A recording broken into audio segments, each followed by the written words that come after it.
Assalamualaikum warahmatullahi wabarakatuh. Selamat siang Tribuners dimanapun Anda berada. Baik, kali ini saya sedang berada di Pasar Sukajadi, Kecamatan Talang Kelapa, Kabupaten Banyuasin. Nah, saat ini saya berada di pusat penjualan baju bekas impor yang ada di Pasar Sukajadi ini. Dan bila dilihat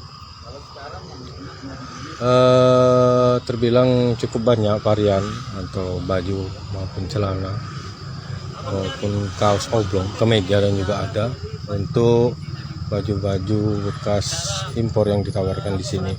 Nah, dari informasi yang kami dapat tadi bahwa meskipun saat ini pandemi, penjualan baju biji, bila nyebutnya baju bekas impor ini tidak mengalami gangguan, tapi memang hal ini juga berdampak lantaran daya beli masyarakat yang berkurang, karena memang daya belinya tidak begitu banyak dari sebelum-sebelumnya. Tapi menurut si penjual tadi bahwa baju-baju yang mereka pajang ini merupakan baju-baju yang sudah pilihan dan harga yang ditawarkan juga terbilang cukup terjangkau bagi masyarakat yang ingin membeli baju bekas impor. Dan dari informasi yang kami peroleh dari penjual tadi bahwa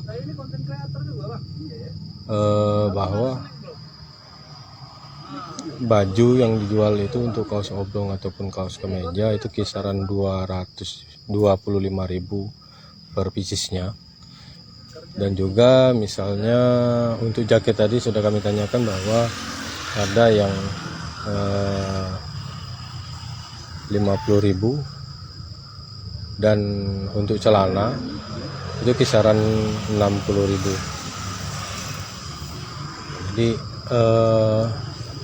ini tergantung dari pembeli, minat pembeli apakah ingin membeli baju ataupun membeli celana serta kaos oblong. Boleh dikatakan sedang-sedang saja, nggak terlalu nggak terlalu booming, iya, nggak sedang lah, pokoknya apa adanya gitu. Dari dulu juga seperti ini ya. Iya. Ini barang dari mana bang? Banyak. Kalau barangnya dari Korea kayaknya. Korea bang. Bang, semenjak waktu pandemi awal barang susah nggak bang? Kalau barangnya waktu pandemi tidak perlu susah, cuman pergerakannya yang dibatasi. Sekarang udah mulai lancar.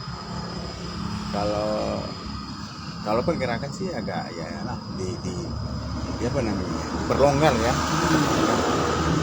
Terus kalau daya beli kayaknya nggak begitu masih biasa-biasa aja. Biasa aja. Iya. Abang siapa nama lengkap abang? Kalau namanya Silitonga. Oke, keren bang. Oke. Jangan lupa subscribe, share, komen, dan like ya.